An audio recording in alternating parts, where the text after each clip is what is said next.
Good afternoon for all. I'm Dr. Adil Al-Sheikh, consultant psychiatrist, Sheikh Khalifa Medical City. Now we have 3 lectures in panel 6. We start by Prof. Farouk Majzoub. He's a professor at the Doctoral School of Lebanese University, Psychology Department since 1986. Dr. Farouk, he's a member of many international and national associations and committee. His lecture title, he will talk in the next 25 minutes for COVID-19 pandemic, double-blind messages with their social and psychiatric correlates. I'm sure we'll enjoy with Dr. Prof. Farouk. Welcome, Prof. Farouk.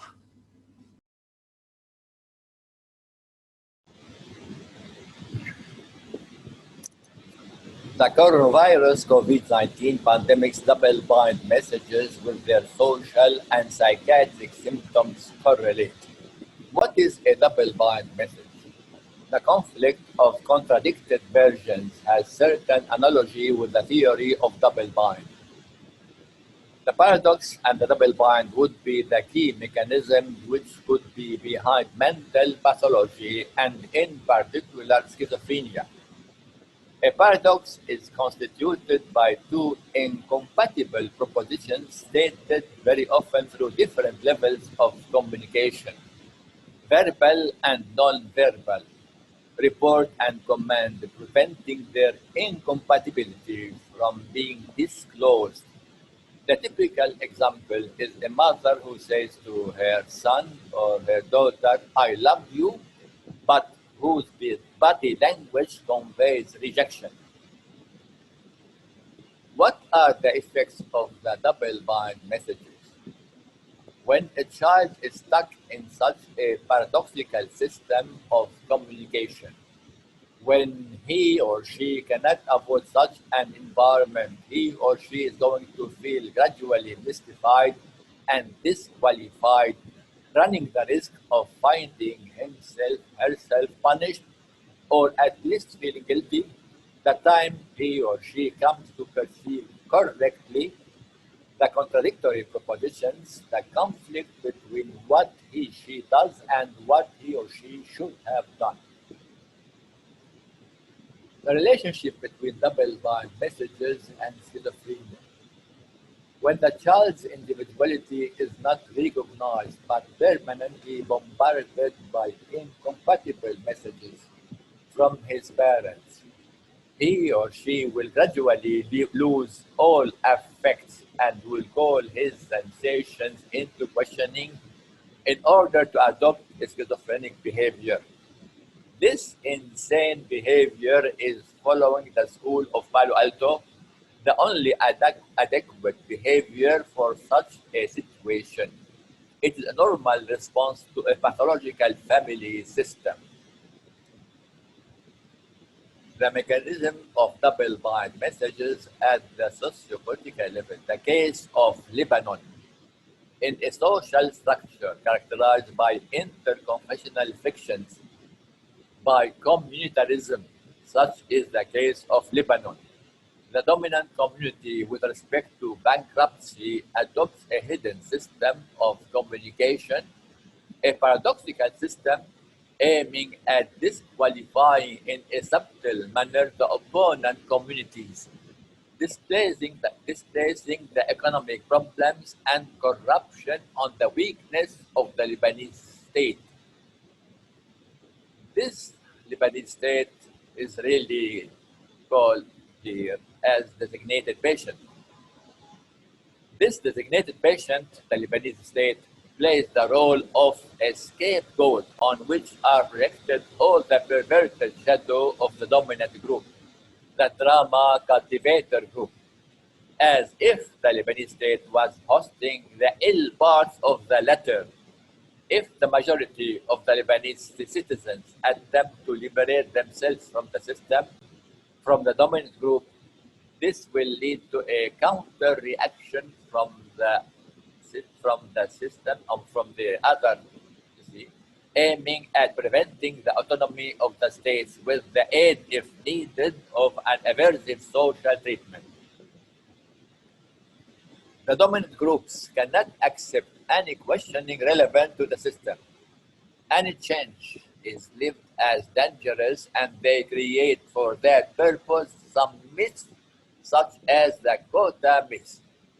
The majority of the Lebanese citizens are thus confronted with a paradoxical relational code which disqualifies the ambivalence and the intra-psychic conflicts and kills the ego.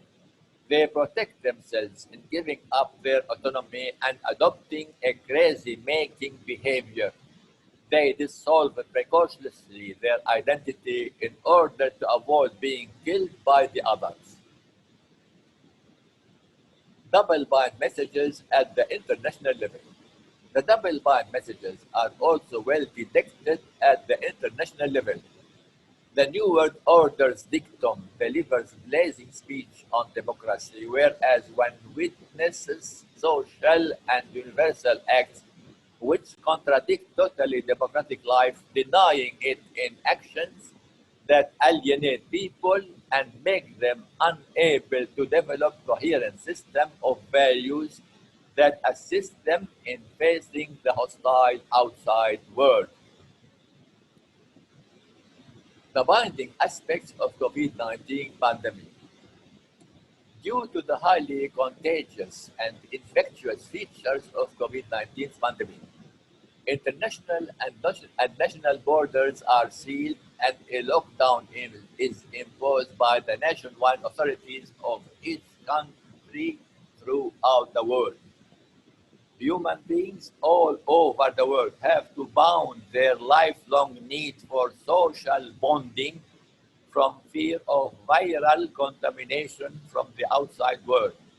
This fear is exacerbated by permanent seeing a binding message, stay at home, posted at the corner of their TV screen.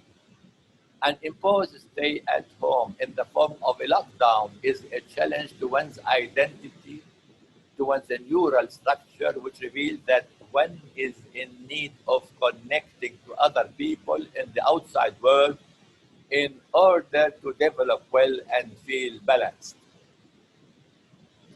Social thinking is the brain's primary purpose, where it is constantly rewired by new relationships.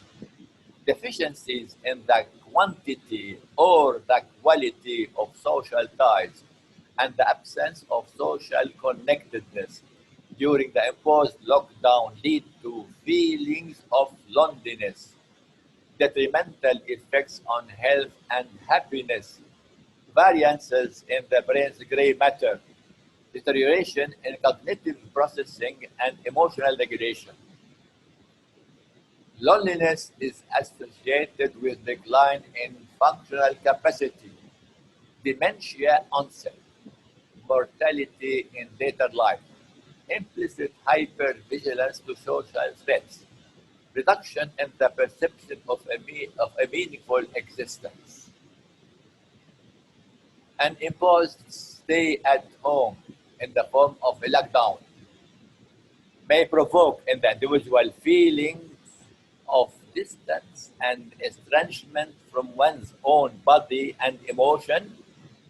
That is to what the existentialist philosopher Albert Camus called alienation, with its psychiatric symptoms correlate such as feelings of hopeless, helplessness, unsafe when interacting with others, including parents, cognitive impairment, lacking self-worth, symptoms of depression. The double-bind messages as elicited by the pandemic's media-led motive. Citizens all over the world are supposed to abide by the pandemic's universal media of repeated written rules posted on their TV screen, which suggest implicitly refraining from self-reflection. It does not matter what citizens choose, because any choice they make, it will not be in their favor. They are punished in staying home, and also they are punished in going outside home. They are caught in a paradoxical situation in which they can only obey by disobeying. When one is thinking that going out of home will be harmful, then even an internal command to oneself to go out will precipitate the bounding feeling of a double bind. Double bind messages, as expressed in avoiding engaging in social mingling and the resulting symptoms correlate. The human being, the human core being is a midville, that means relationship, which connotes the concept of what Goldman, Boyatzis, and McKee called the open loop limbic system, that allows people or two systems to come to one another's emotional rescue through the neurohormonal modification that each one provokes in the brain of the other. The neural basis for one's identity overlaps with experiencing positive embodiment, which is a construct that captures relationships between body and the external social environment. Being socially connected is associated with 50% reduced risk of early death. Avoiding engaging in social mingling is a frustration to the social nature of the brain, to one's basic need for connecting with the social environment, which is as important as one's needs for food and water. The action of citizens all over the world to the fear of engaging in social mingling, perceived as threatening because of viral contamination, the very depths of their identity, has taken the form of a symptom complex, which is a pathology and which is the pathology of social and international relationships. In its functioning, it is paranoid and schizophrenic at once. Paranoid by people's certainty of contamination threat, which is found at the basis of the virus deployment and outbreak, and schizophrenic by the cessation of all communication with the outside social life and gathering. The microscopic animal COVID-19 has so far obliged human societies throughout the world to adopt schizophrenic behavior as a result of being continuously bombarded by double bind messages from their nationwide authorities. The gospel teachings have been thus twisted by the pandemic's leitmotif effect from love thy neighbor as thyself into avoid thy neighbor and save thyself, reducing humans into crazy makers, depersonalized beings with masked vital bodily organs, forbidding skin and touch contacts with people in the external social world through assigning individuals distance is susceptible to reactivate the taboos of touch interdict, touch phobia, which suggests, following Freud, the fear of incestuous and murderous impulses. Touch, in fact, is the boundary between two bodies as well between two identities. It plays a vital role in the skin ego formation. Behavioral and neurological evidence supports the centrality of touch for cognitive, brain, and socio-emotional development and understanding throughout infancy and childhood. Touch activates the parasympathetic nervous system. It boosts the immune system, lowers blood pressure through increasing the levels of dopamine and serotonin transmitters, reducing thus anxiety and stress It has sometimes the function of demerol injection in reducing pain and stress.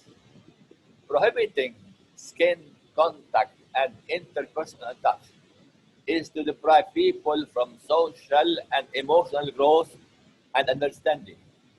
In reducing humans to chatbot programs and crazy makers, beings living in alexithyming societies and culture. The sociopathological effects of the pandemic's double-bind messages. Human systems are generally open systems in a permanent interaction with the social environment. Their greatest problem is to attain a conciliation between permanence and changes.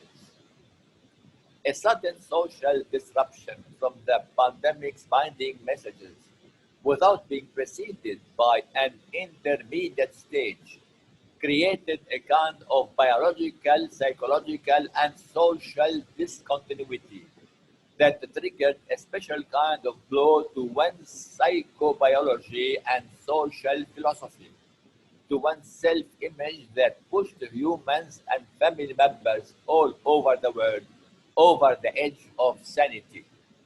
The mandatory stay at home presented a threat to family stability throughout the world.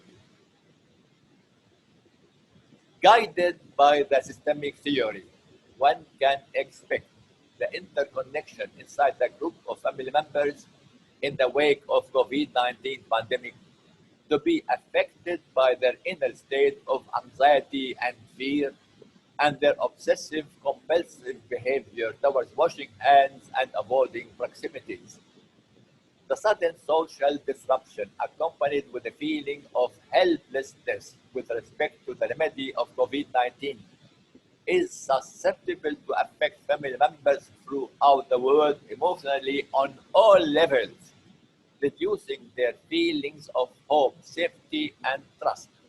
Such emotional responses can lead to ego alien, acute stress disorder, hallucinations, sleep disturbances, chronic illness with permanent irritability, and vicarious traumatization in their children. Such responses are usually exacerbated in the absence of social support. Being isolated in a rest state, not engaged in socially directed activities, is susceptible to activate the brain regions of the default mode network, which lead to focusing on ruminating thoughts and autobiographic memories and doubts, which are usually associated with mental disorders such as anxiety, depression, and schizophrenia. The psychopathological effects of the pandemic's double-bind messages on children. Infants, and I mean by infants, toddlers, and preschoolers, and grown-up children are open dynamic systems. When they are unable of meaning-making about the relations to the world of people and things around them, that may go wrong and may lead to aberrant developmental pathway. And it's not only a bad psychological pathway, but also a bad neurological pathway. Children and infants are dynamic systems made up of many subsystems that interact in a circular manner. Their interaction is with the environment, of course. The actual binding pandemic's effects are critical for children's ego functioning as far as they put infants and children for later adverse psychopathological and developmental outcomes rather than on actual presence of disorders themselves. One can expect as a result of the binding effects from the COVID-19 pandemic, which is not limited to a specific time and place. A tremendous impact on children imprinted on their parents' messy, unlabeled world, that makes them in turn unable to label this word nor to act on it, and some may make meaning of themselves as helpless and hopeless and may become depressed and withdrawn.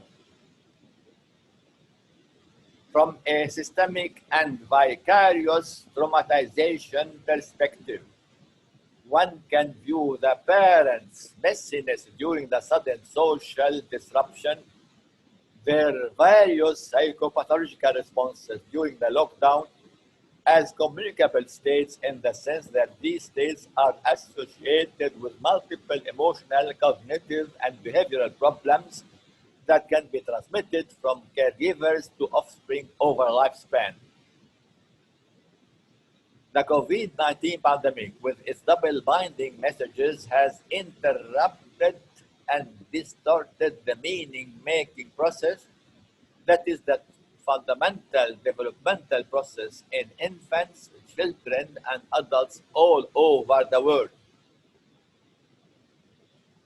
What strategies to be useful in order to promote balanced mental health and attenuate the binding media messages of COVID-19?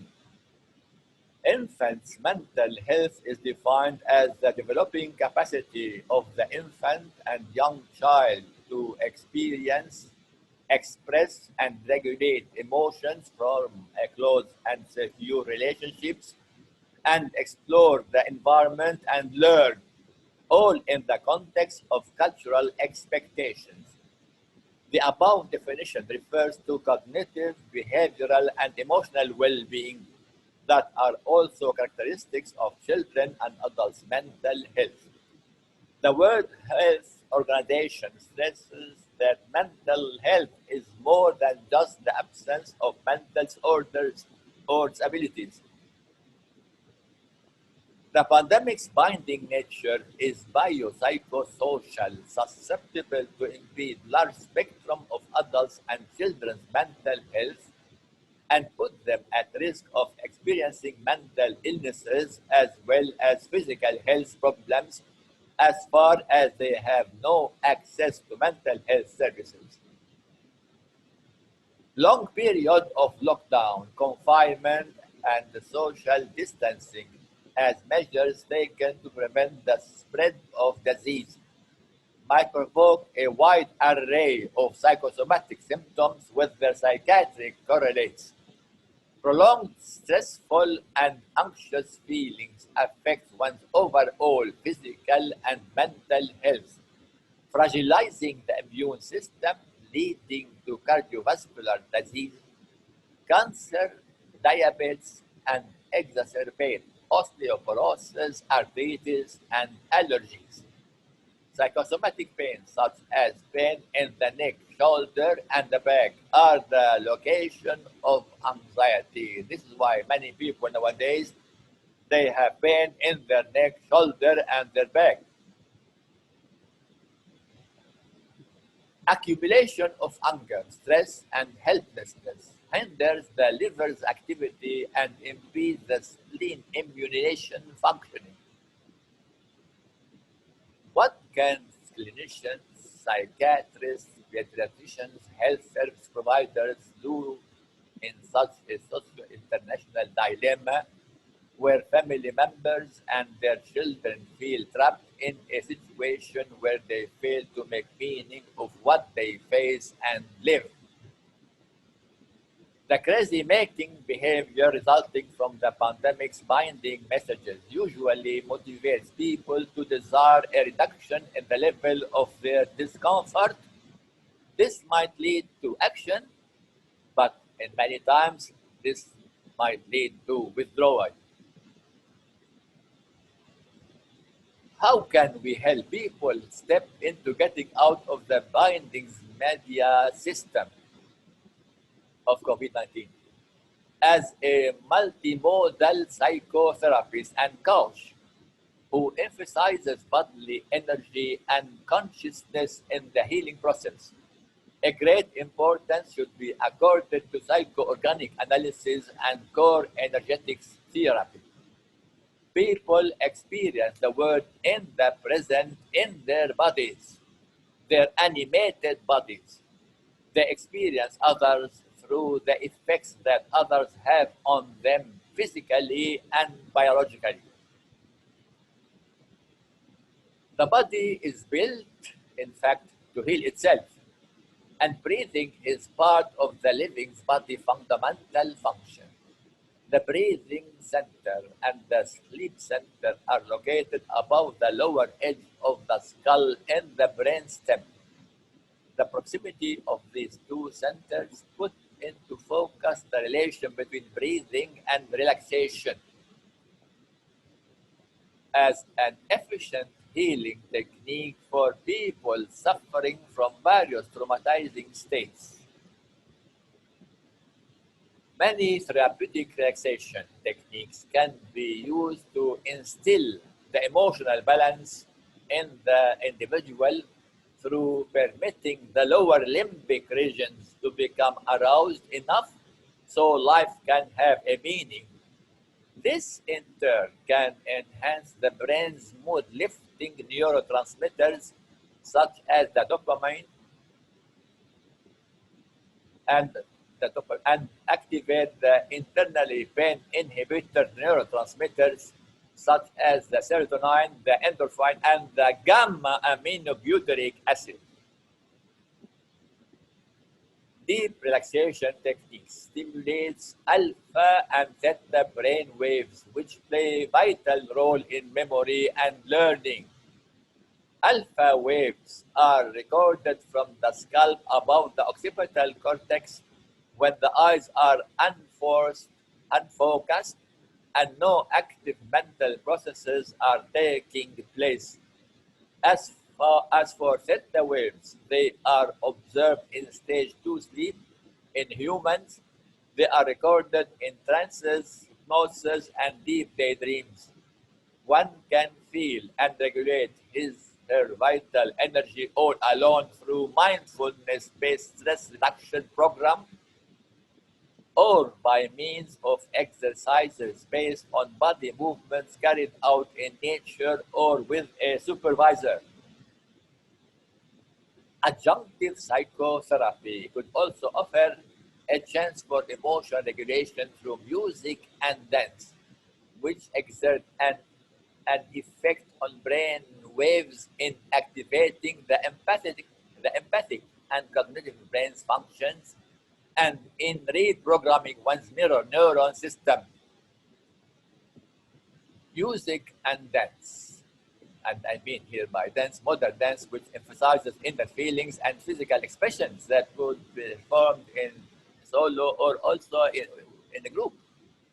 Music and dance are connected to rhythm and body motor functions.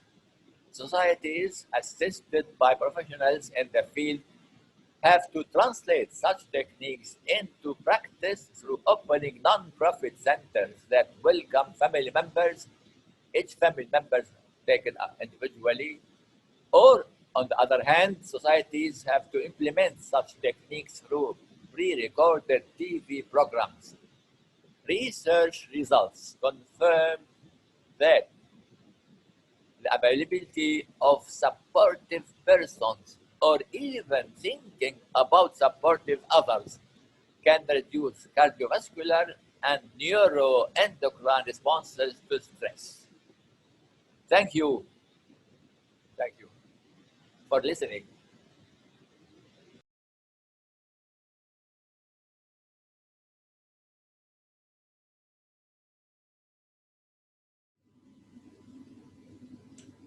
My great thanks, Prof. Farouk, for your very informative presentation. Our second speaker is Fariha Khan from UAE. Fariha, she's a counselor with the product experiences across age group, many age group like adult, adolescent, and children. She authored many articles on children and adolescents problem, and she is a member of the British Association of Counseling and Psychotherapy, as well as the Society of Emirates Mental Health. Welcome, Fariha.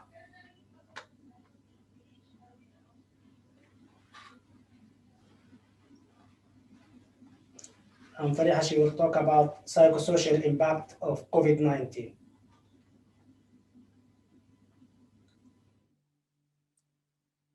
Hello, everyone, conference president, all the organizers, honorable guests, ladies and gentlemen.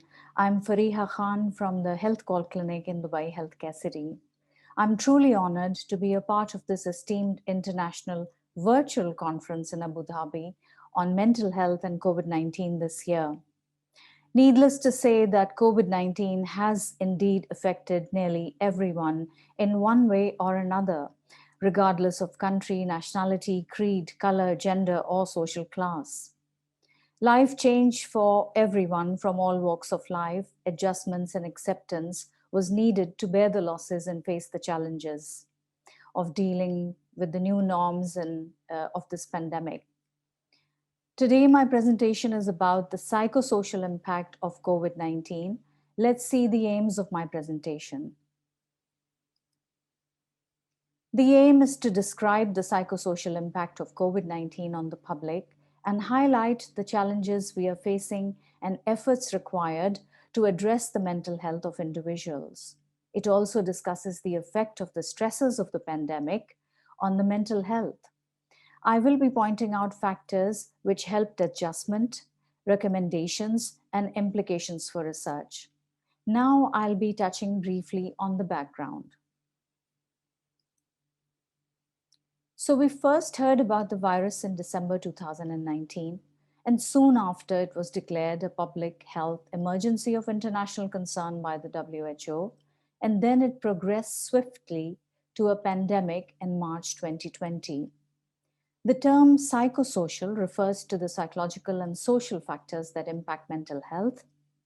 And social influences include family, social support, relationships, culture, religion. Let's now move on to see how the world has had to adapt to the new ways of living, working, socializing, and meeting the challenges. The virus was rapidly progressing, so the world had to quickly adapt to new ways of living. People had to respect rules of lockdowns, curfews, quarantine, isolation, social distancing, and working from home in the middle of all the uncertainty of this novel situation. All these stresses played a role in impacting on mental health and well-being. So really, over the past months, it's been a journey of adapting to new ways of living and facing multiple challenges. I'll start with the challenges that social distancing brought for many people.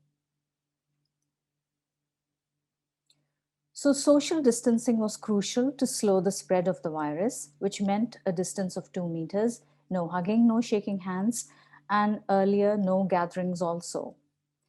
The consequence was loneliness, anxiety, and depression in many cases.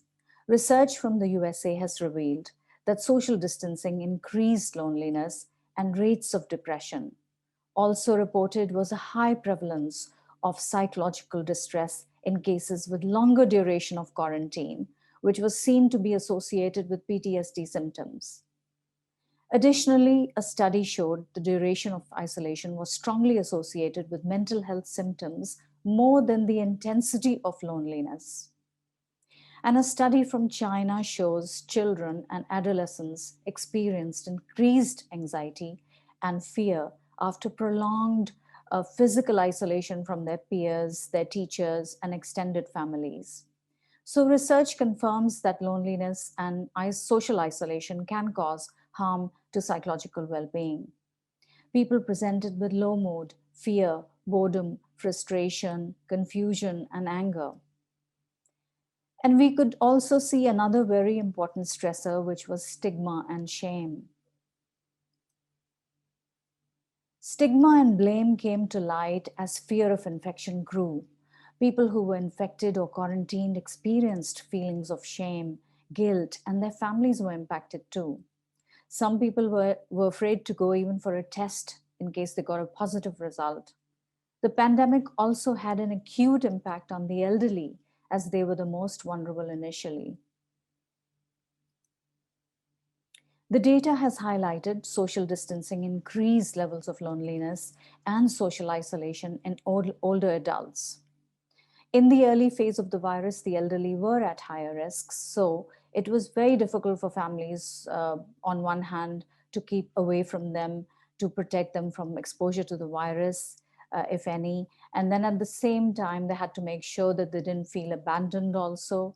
So this was very challenging for them. Now we move on to see the challenges of working from home.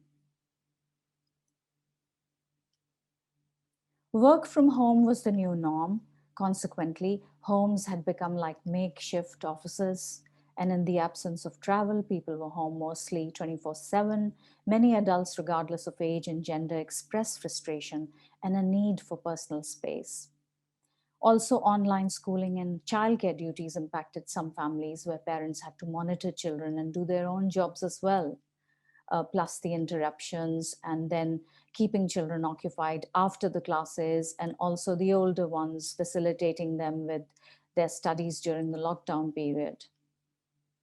After restrictions were eased, as lockdown was lifted, another challenge came to light with some people who were really apprehensive about going out, which the next slide will show. So then again, adjustment was needed for some, as after months of avoiding others, it was difficult for them to venture out and start meeting people normally, as they were still very anxious. Fear of exposure was also making some people avoid essential medical appointments, and in some cases, they delayed procedures. And this was affecting their relationship with their loved ones. Indeed, pandemic affected relationships. Previous research on natural disasters also shows impact on relationships in the middle of lingering fear and anxiety. Let's see this in the next slide.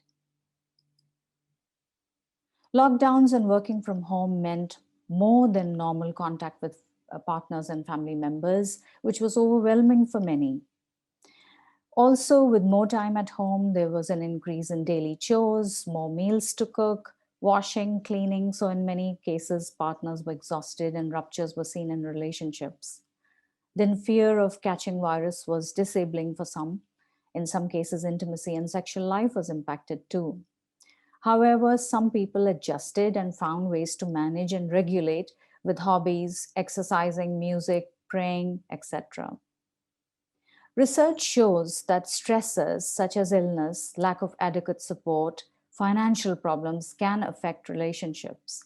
And most definitely, pandemic caused financial instability, which was a huge stressor, and it continues to be.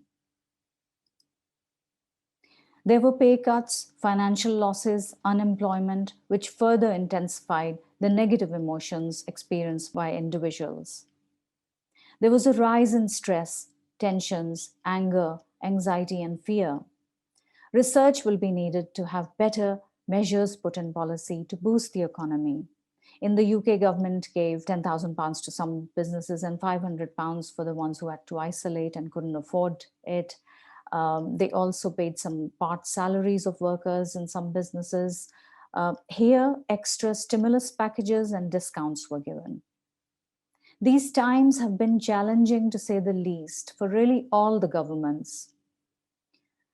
The pandemic also impacted on individuals and families with domestic violence and abuse, and an increase in drug use and alcohol was also reported. Under lockdown, victims were most fearful. Some were feeling petrified to talk openly over the helplines or calls. Both adults and children were at risk. In the UK, violence by adolescents against their parents was reported, and harsher parenting styles in some other research. In the UK, police call-outs rose by 41%, with incidents involving people suffering from mental health crisis. Additionally, dealing with the loss of loved ones was extremely challenging, as COVID-19 became 2020's biggest killer. Many were grieving and struggling to process or have anything even close to closure. Anger, resentment, low mood was presenting in many cases. Some cases revealed experiences of even anticipatory grief as they feared losing loved ones. Bereavement, grief, watching colleagues die, watching Zoom funerals caused fears and helplessness in people. Then uncertainty in the midst of fear was affecting psychological well-being, which the next slide will throw light on. Living with uncertainty about the future was causing anxiety and fear. I should really speak here in the present tense because we are still in the pandemic. Uncertainty is making people feel anxious, unable to sleep, easily irritable, and depressed. In Italy, high levels of stress was reported due to no firm estimate on how long the pandemic will last. Anxieties on whether one will contract the virus, and if one does, how will one manage financially? All these questions. During the H1N1 flu pandemic in 2009 and SARS in 2003, the magnitude of uncertainty and fear was high, but this outbreak is a lot more peculiar and worse. And data is limited as pandemic is still going on. Fear of catching the virus, news around new symptoms, death tolls, global challenges in finding a cure, vaccines, trials, was causing worry for many and affected behavior in people. Then fake news, conspiracy theories, and continuous messages caused mental distress in many and aggravated symptoms in patients. People with OCD were hugely impacted too. Let's now look at some mental health considerations. As we are still in the pandemic and we will need to address mental health issues in order to avoid lasting negative impacts of COVID-19 on mental health, it's important. Next slide will show some of the impact already reported on mental health. People complained of not being able to sleep, feeling stressed, low, anxious, which impacted behavior, tolerance levels, focus, and motivation. More and more people were asking for medication to help relax or sleep. Severe stress reactions and brief psychotic episodes were also seen. Previous research also confirms profound psychological impact on public after outbreaks and natural disasters. Another very important factor to consider is pre-existing mental health conditions. So people who had pre-existing mental health conditions reported more anxiety, fears, anger, panic attacks, headaches, and worsening of their conditions. Many carers and family members were having a hard time coping with these patients as their condition was aggravated. Now let's look at another hugely important consideration, that is healthcare workers in terms of their safety, health, functioning, as this pandemic put a huge strain on the healthcare workers. So the healthcare workers had a sense of duty, humanity, and care. But they were also faced with the stark reality of the virus and the risk of transmission to their own families and loved ones. Initially, the risk and fear of contagion was enlarged by the lack of personal protective equipment. Deaths of colleagues, rising infection rates. Indeed, previous research has shown higher stress levels of depression and anxiety in healthcare workers. Studies suggest more support from colleagues, supervisors of frontline health workers in order to safeguard their morale and mental health. Also, shorter hours, rest periods, and rotating shifts for those working in high-risk areas was also highlighted. And frontline staff could also benefit from stress management and more training as part of preparation for any future outbreaks. Let's now move on to see what helps better coping and adjusting. It was noted that people who were coping better had sufficient resources, better family and social support, problem-solving skills, and right information. The patients whose emotional conditions improved had access to good psychological and medical help, and in some cases, faith played an important role too. Some also improve with helpline advice and practical help. It may be helpful to have online or smartphone-based psychoeducation. Interventions will be good, such as CBT, relaxation, and techniques to combat anxiety. This will be promotion of mental wellness as well as prevention. And of course, access to accurate information to reduce the impact of fake news is essential. We have all witnessed that COVID-19 has been a massive challenge. It created chaos in the world and brought us all to a pause, like a halt. So if we remember early months, the global population had almost come to a standstill. We used to wait each day to hear from our government, doctors, researchers for guidance and reassurances. It is ironic, but hopefully the next slide will show some meaning in this pause. COVID-19 put us in a state of pause, but it gave us an opportunity to reflect on what was really important to us. It made us think about what we valued, what we could live without, and what we had taken for granted. So we appreciated the importance of health, food, income, our security, mobility, our healthcare workers, and our police, our farmers, our caregivers. And they rightly so became the heroes of the day. We also saw positives in some families bonding with each other during the lockdown as they got more family time together. And they could indulge in hobbies, healthy eating, exercising, and praying. There was also a sense of community and solidarity. Many organizations and companies helped the isolated and needy. We also saw multi-faith leaders from around the world united in the response to the UAE's prayer initiative call. We also appreciated nature. We noticed clearer skies and more wildlife. Let's see some recommendations now. Prevention and early intervention measures aiming to reduce psychological distress are vital. Promotion of mental health, resilience, and positivity in attitude is important, which will evoke compassion and gratitude.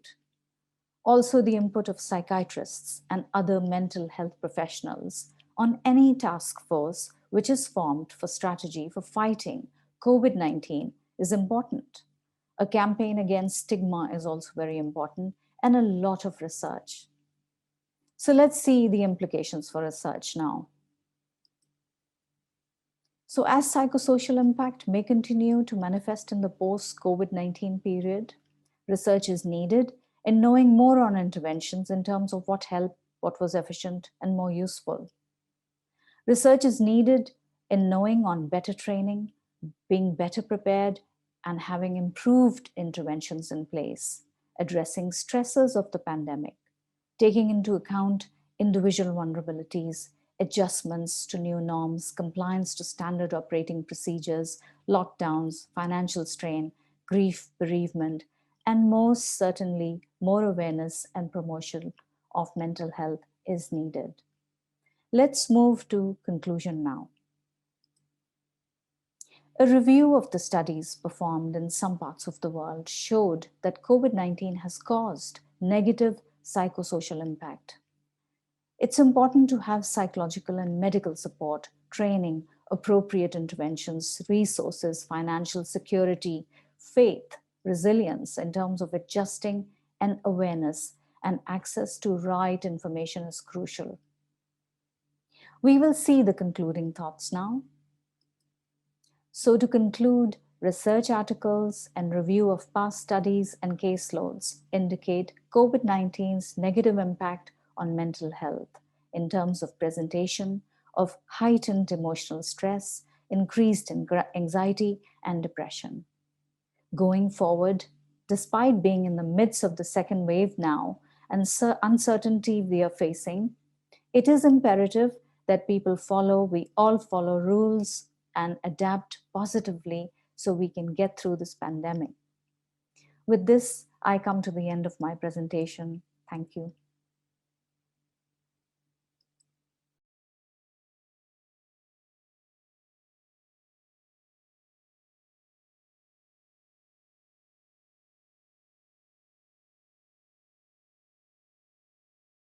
Thanks, Fariha, for your nice presentation.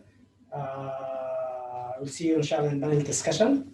The last presentation, there's two speakers, and they will talk about COVID-19 and mental health challenges, obstacles, and lessons learned. The first speaker, discussion. Prof. Emmanuel Step. He's a professor of psychiatry and the head and the chair of the department. Previously, he's a professor at the Department of Psychiatry at the University of Montreal. He's a rich psychiatrist because he got more than $5 million in one research grant.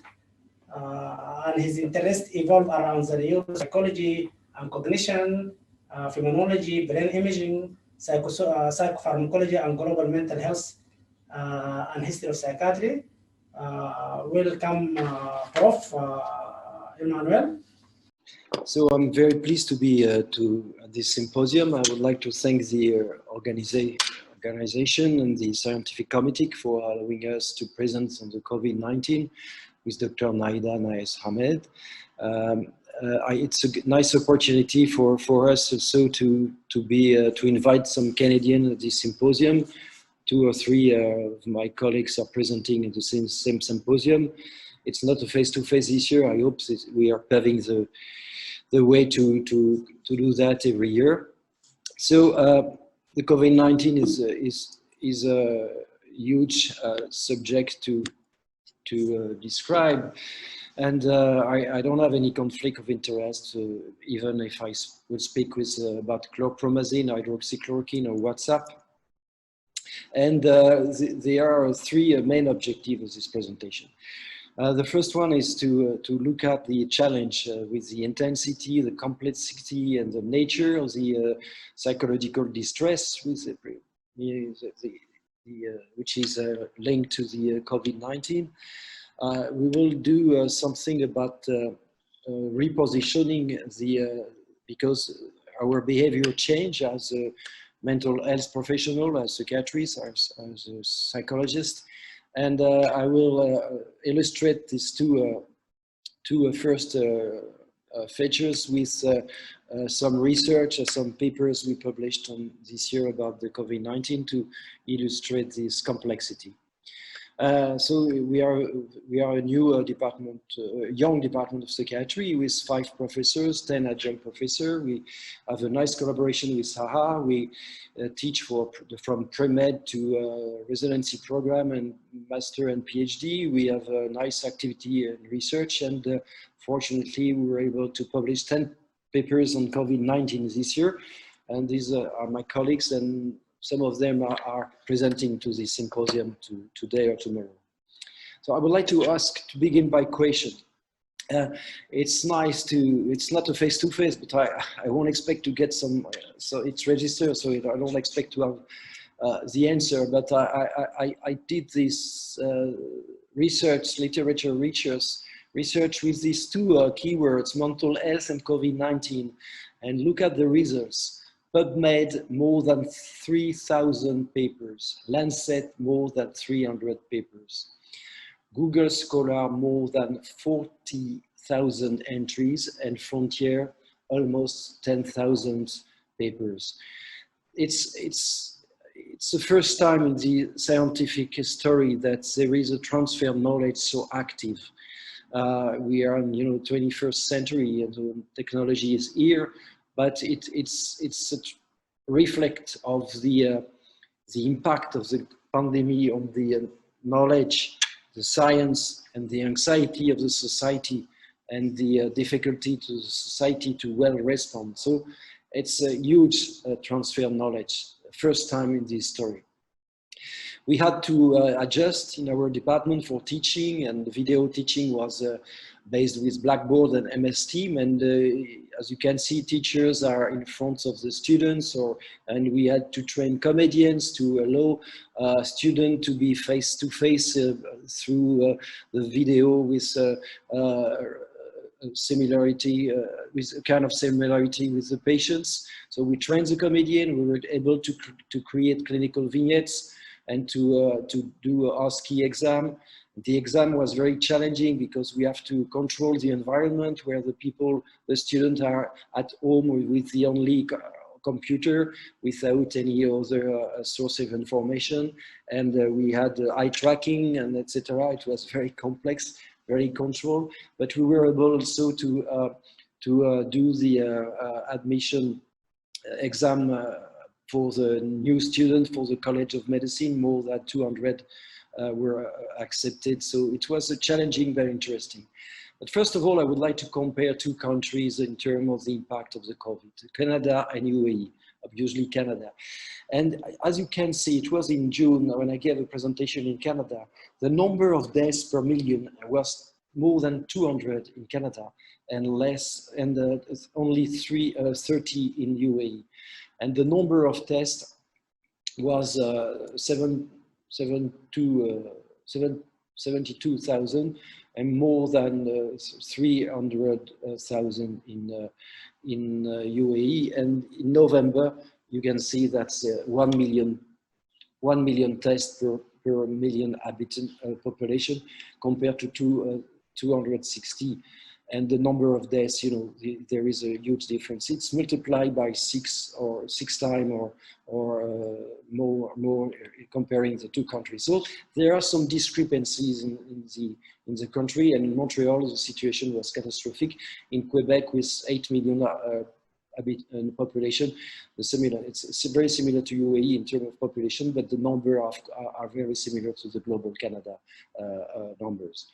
So what about the symptoms? I would like to just go directly to a very nice paper, elegant paper, written by a group, and Danilo Arnone is a psychiatrist at the UAU, and Linda Oslund is responsible for the library at the College of Medicine.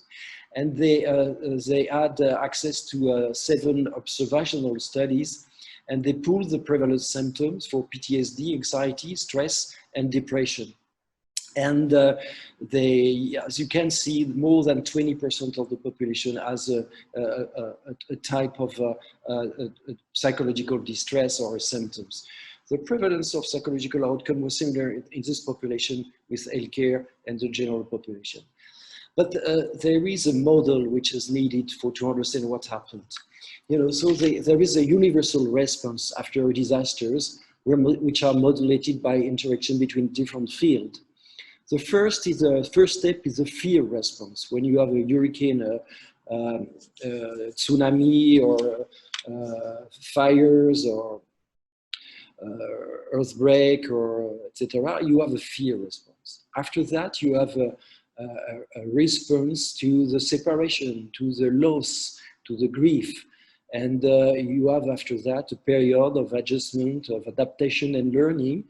And in the case of pandemic, you have a social cognition context, because there is the society created some rules to modify the social relation without, hugs, social distancing, etc., which modify the way we are in society. And there is also a sleep adjustment, because it would see in the literature a lot of data now, results showing that nightmares and the modification of the sleep was related to the pandemic. And after that, there is always a search for meaning. So that can lead to a greater involvement in faith of religion or in humanitarian mission, or in studying, or in working differently, or so your meaning, search for meaning is very important. And if there is a second wave, maybe the new meaning you gave to this first attack will modify your response to the second wave, etc. But the meaning is very important because it changed the culture, it changed the society, and we will never be the same after than now, because the meaning for everybody had changed. And there were many events, stressful events, you know, the impossibility for a pregnant woman to go back to India, for instance, the impossibility for kids to see their loved one dying because they are not in the same country, there is no flight anymore, etc. And we created a video in March at the university to support, to go through the confinement and the mitigation, etc. And it was in 3 languages. It has been viewed by more than 5,000 people. You can have access to YouTube if you want. It's friendly, but it was at this time very informative to have, you know, good attitude for the request about the behaviors and mitigation. And it was only 20 slides. But one of the slides, I received many comments by mail, because I use this slide as a lesson. Because sometimes we have to borrow clinical science from our patient to get through this pandemic, for instance. We will have to try to be obsessive, wash your hands, wear your mask several times a day. We'll try to be distant and suspicious and respect the social distancing. Be suspicious because the other one can be, holding the virus. We'll try to be phobic, avoid the mall if the safety procedure is not okay. Theater, gathering, public meeting. Try to be hypomaniac. Continue to create jokes, to accept many social media communication, laugh and smile, create new method in teaching and learning.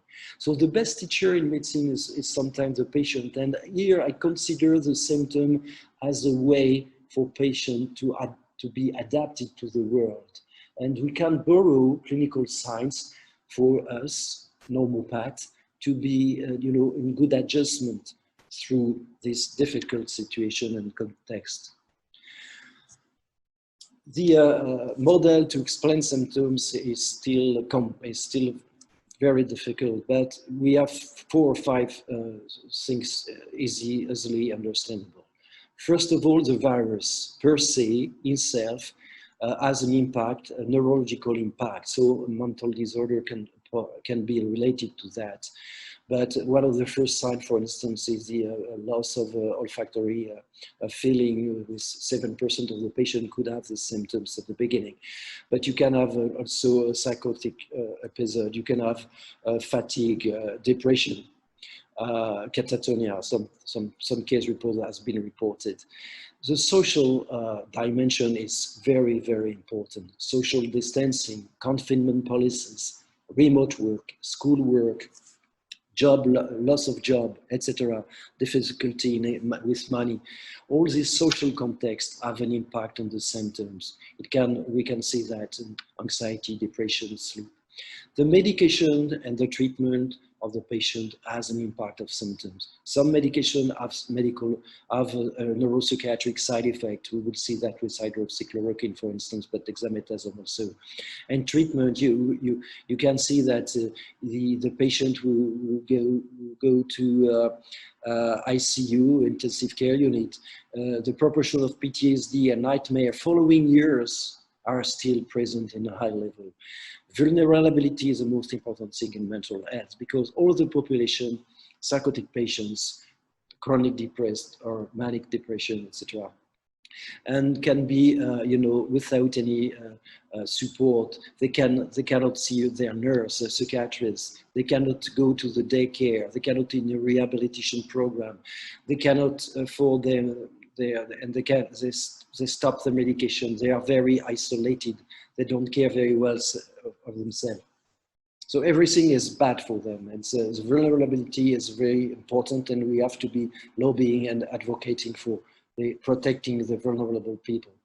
There are 2 surveys in UAE which are very interesting. One is from NIDA, from Naida Nas Ahmed from Abu Dhabi, and another one from Bassem Assadik and collaborators from the Sharjah University. So the first one is assessing the influence of parental anxiety and child anxiety. The main author is Rabi Alvani, and it's very nice. sent a questionnaire than more than 1,000, more than 1,000, maybe 2,000 teachers and parents, and they identified parent and teacher reported emotional and anxiety disorders in children. And over 2/3 of our population reported mild to severe anxiety level, with almost 20% reporting severe anxiety. So it's not negligible at all. Worry and perception of public fear were found to be significant predictors of anxiety level, and it was related between parental and child anxiety. Second survey, it's about the psychological impact of the COVID-19 pandemic on healthcare employees in Abu Dhabi and Saha. So you know that the healthcare profession workers have been gravely affected globally. It has been demonstrated in many studies, many countries, from Sri Lanka, Pakistan, India, China, Italy, Spain, France, Germany, Netherlands, Canada, Argentina, USA, etc. Because due to surge in case of subsequent hospitalization, as well as navigating public health safety protocol regarding themselves and patient, it's a situation which is very stressful for the workers in health. Fortunately, UAE's response was swift, and the increased need for ICU staff meant that individuals were moved from their usual area of work, given a brief training, and moved to the front line. It's rapid, but it's stressful. And, but it was a good strategy because it's still the lowest mortality rates in the world. And in Saha, which is the largest healthcare network in the UAE, there are more than 3,000 physicians and more than 7,000 nurses. We sent a survey, an online questionnaire between May and June, and we got more than 2,000 responses. Collected that, and based on a questionnaire measuring depression and anxiety with DAS-21. And the protocol also included a dedicated helpline to support the participants.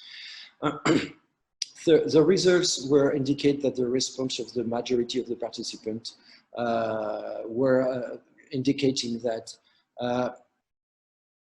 actually 77% were within the normal and mild range, but 13% were within the severe to extremely severe range. So this kind of population, subpopulation, need care, need a strategy to help them to go through. And sometimes it's a clinical condition which has to be addressed. In the quarter of the responder were indicating a mental health impact, and we studied also, correlation with logistic regression between age, gender, nationality, profession, and marital status, and linked to the depression, anxiety, and stress. And it was very interesting. And as you can see, we were able to categorize normal, mild, moderate, severe, extreme severe on the 3 dimensions: depression, anxiety, and stress. But what we found when we correlate and we do a logistic regression, this is surprising. For instance, this slide is only related to the female gender. But when you can see, I was surprised to see that the age, more you hold, less you're anxious. For me, it was counterintuitive. And for instance, physicians are more anxious than the pharmacist. And when you're a single, you're more anxious and depressed than when you're married. And interestingly, also, you can see that the anxiety level is not the same for non-Arab, non-local compared to Emirati and Arab non-local. This is, it needs, to get a nice interpretation and to help people to decrease the stress occurred by the pandemic. And the telephone helpline was very helpful, and it made available for all the Saha employees to call for counseling and support for no cost. And there was, beside the telephone helpline, virtual support groups, and virtual group counseling was really put in place. And we were able to collect, the helpline calls, because People call for depression, people call for requesting psychiatric medication, people call for insomnia, etc. And this is interesting to see a system like SAHAR reacting well and to be able to answer and to be helpful for their professional. The conclusion of this survey is interesting, but approximately 11% of the staff endorsed experiencing severe stress. So it has to be, you know, in the portrait, in the agenda of the health system everywhere in the world, but even in the UAE, and this is what we are interested in as a professional. I hope this paper will be published and submitted soon. So repositioning the professional is not the only thing. As you can see, some medication were repositioning. It's very rare in this story to see that so acutely. Hydroxychloroquine, you know the saga, but it's a medication well known for anti-malarial prophylaxis and treatment. But it can lead to mental and neurological manifestations. And at the beginning of the prescription, I was surprised to see there was a lot of concern about the side effect in neuropsychiatry field. So I wrote a letter to editor, and I began to study the number of case reports. So I collected in the literature maybe more than 50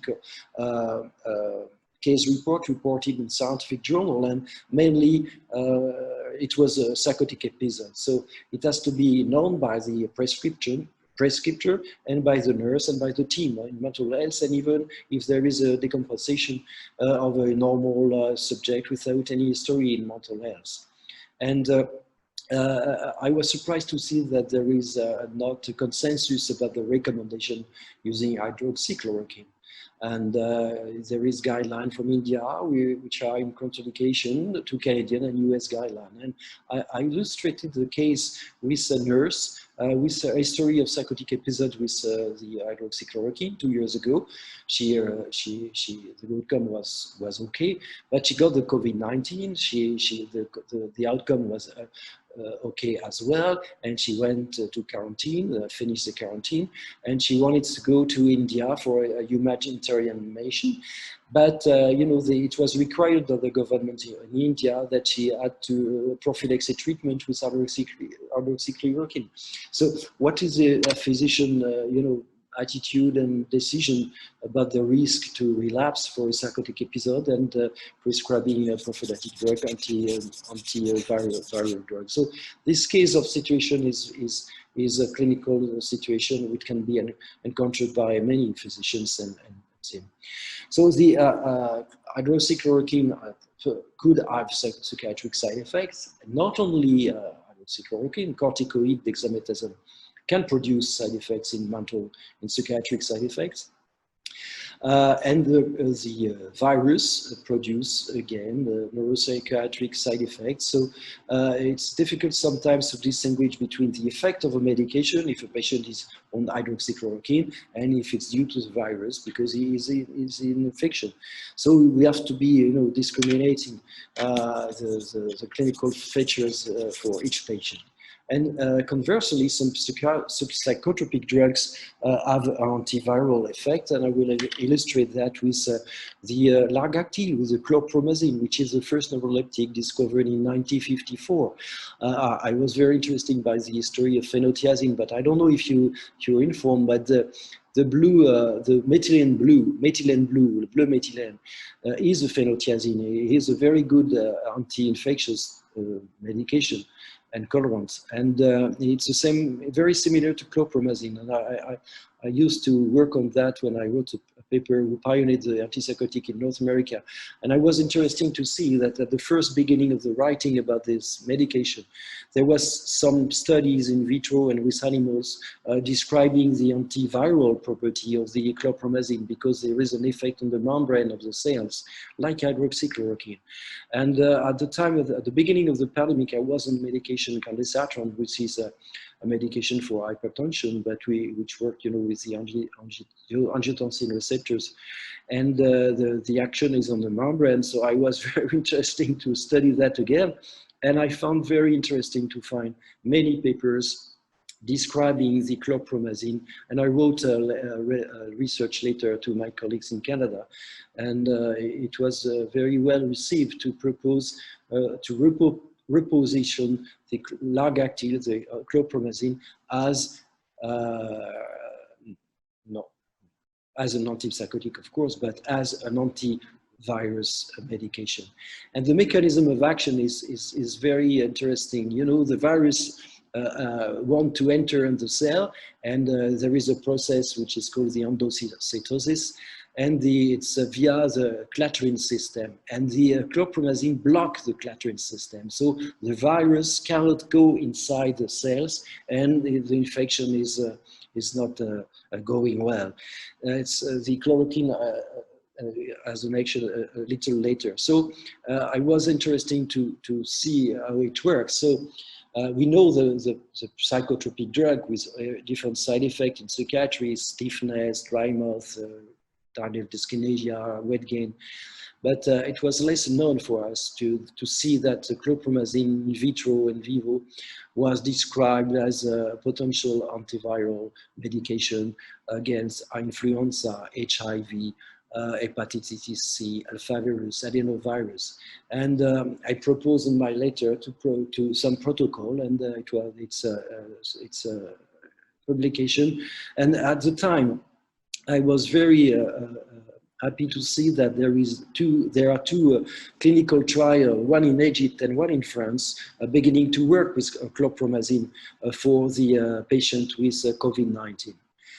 So now there are 2 or 3 elements, not in the side of biological aspect, but in terms of psychotherapy and social therapy. The bibliotherapy is a kind of therapy which is very nice, because you propose to a patient to read a book and you discuss about the book, and it gives a place to express emotion and to be able to speak about the pandemic, for instance. It's self-paced reading with follow-up session over phone, video conference, or virtual reality settings. And there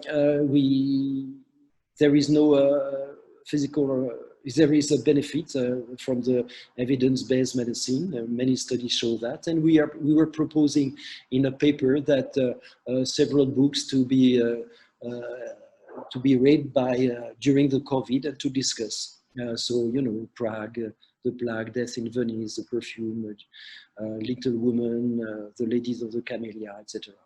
So this is a list, and I proposed that to some of my colleagues of patients, and it's a very interesting kind of a psychotherapy, because bibliotherapy has been proved to be efficacious in different contexts, and it's systematic intervention.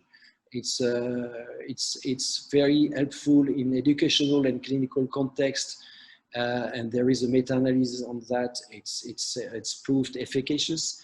And during the crisis, it can be an alternative to video, film entertainment, Netflix, and a transition from serious medical journal club, you know, which are proposed to the nurse or to the medical staff, and to softer medical humanities experience, to bring medical expression, emotional expression, instead of, you know, to always ruminating about the evidence-based medicine, the new vaccine, etc. We have a kind of freedom to discuss about the pandemic, but more personally and with a more human expression. So it can help individuals that need support for emotional stress during the pandemic to verbalize their feelings and emotions and identify new ways of addressing problems. So there was another paper which was published in the Canadian Journal of Psychiatry. It was a review paper and an opinion paper about management of COVID. I was very surprised because the word psychosocial support was not used in this paper, so from my colleagues or from the Association of Canada. So I wrote a letter to the editor. I wrote a letter and proposing to illustrate the importance of the COVID, during the COVID, of the support, social support, using the WhatsApp application as a new way to be a social support network. So I study a family with 3 years, 2018, 19, and 20. There were 30 members in the family. And I pulled the first 2 years and I compared the number of messages using WhatsApp and the content of the message. It was very surprising that to see. The peak was the 31st of March. It was multiplied by 8, the number of message, and the humor and medicine was multiplied by 6 or 7, which is the content. So it proves that, you know, this family was in Abu Dhabi, Dubai, Congo, France, Montreal, New York, Washington, and Pacific Ocean, and they were able to create a network, social network, by the WhatsApp application. I sent the survey, and they were very favorable to continue when there is a difficulty.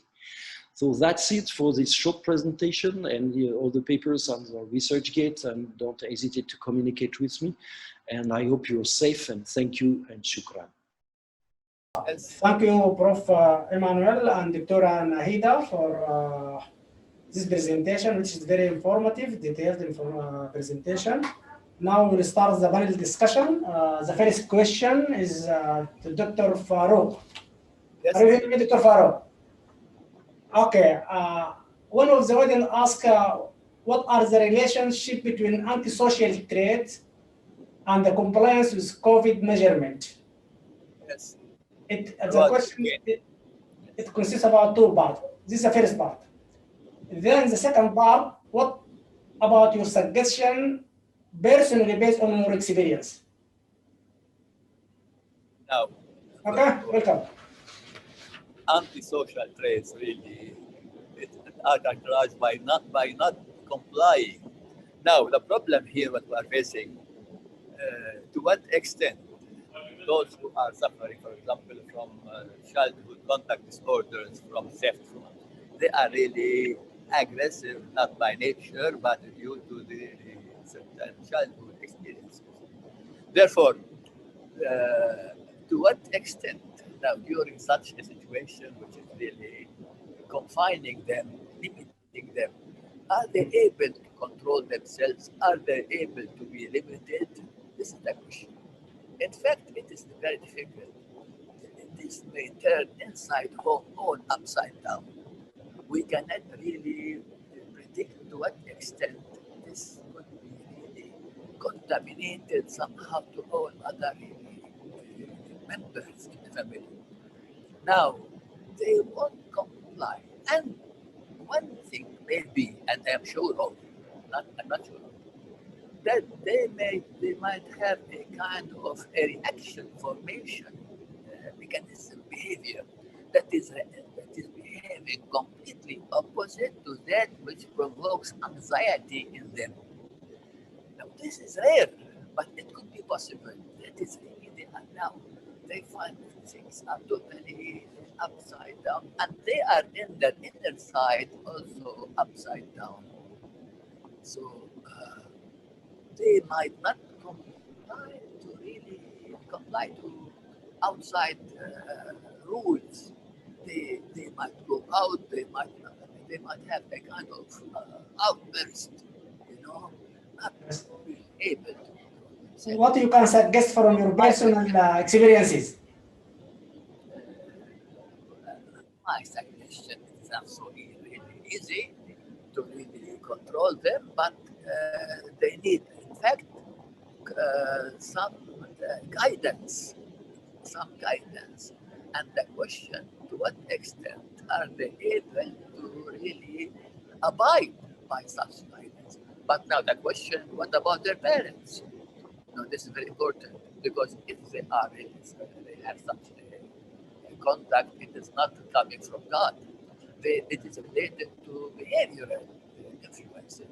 In that case, the parents are really somehow it's not an easy way. And really they can have is they benefit from psychological intervention or can benefit from legal measurement? Yes.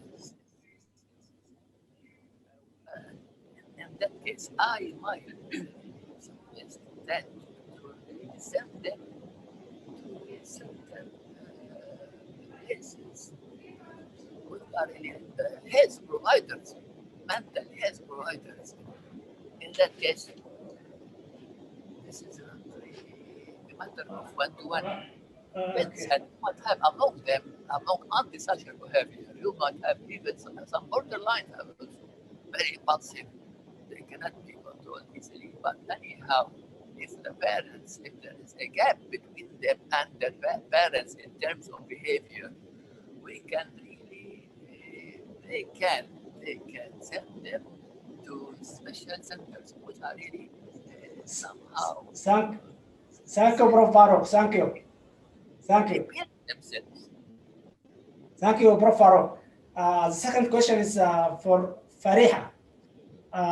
What we need to do to prepare UAE in case of another pandemic, especially when we talk about psychosocial impact. And did we have preparation made during the last and recent pandemics? Are you hearing me? Thank you. Yes, welcome. Thank you, Dr. Adil. Thank you very much for this opportunity. I'm delighted to be part of this conference.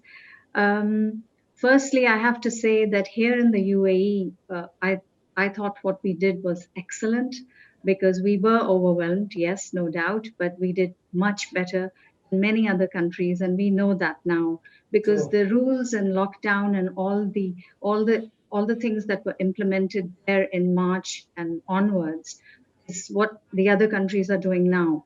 So I think the UAE handled it really well. Now, were we prepared for it? I don't think any country was prepared for it. Like I said that in my presentation, that it was unprecedented. I mean, we had not seen anything like this. This is a unique virus, and it was behaving strangely. And we have seen pandemics in the past, and we have gotten over it. So, inshallah, all the signs are there that we will get through it also. Yes, in terms of what we can do, which will be better for the future and to fight pandemics more, obviously this has prepared us a lot. And what we can continue to do is firstly to remove the stigma. We need research, we need to remove the stigma around mental health, we need to humanize it, we need to destigmatize this. And also prevention and promotion of mental health is very essential. And also, I think we should have, in terms of psychosocial problems that we are seeing, and we're going to see, it's going to be post-COVID also. So in order to work with that, I think we need stress reduction, which should be in all organizations. I think everywhere there should be awareness of mental health, the importance of mental health and well-being and stress reduction. It can be also online, like I said in my presentation, online psychoeducation, and which will be very beneficial for everyone. And just understanding that we just don't need to survive, we need to thrive. And human beings are resilient, and we're going to get through it. But we need to have the right approach, the right attitude, and the attitude of gratitude also. Thank you, Fariha. I hope that answers. You answered it, and I'm sure you will learn a lesson from these experiences. And I'm sure, inshallah, if there's another pandemic, I hope that not, then we control the media, which is impact. Absolutely. Yes, Okay, yes, that's a good point. Yes, the media, the information, yes. Yes, because at the beginning, the fear and the anxiety at the peak. Because of the media. Absolutely. Yes. That's why past research, there wasn't enough data, and people were comparing. I mean, we were comparing it to past, natural disasters, terrorist attacks, because of the lingering fear and uncertainty. So I think correct information and a good attitude is important. My great thanks to Prof. Farouk, to Fariha, Prof. Emmanuel, and Dr. Nahida. At that time, I think the presentation will be by two speakers, but presented by Emmanuel. And Dr. Nahida, she's a consultant psychiatrist, and she's a chair of Saha Council, Psychiatric Council. Thank you all. Nice to meet you all. Thank you for your sharing in our mental health conference. I'll meet you, inshallah, in the next conference, inshallah. Assalamu alaikum. Assalam. Thank you, too. Thank you.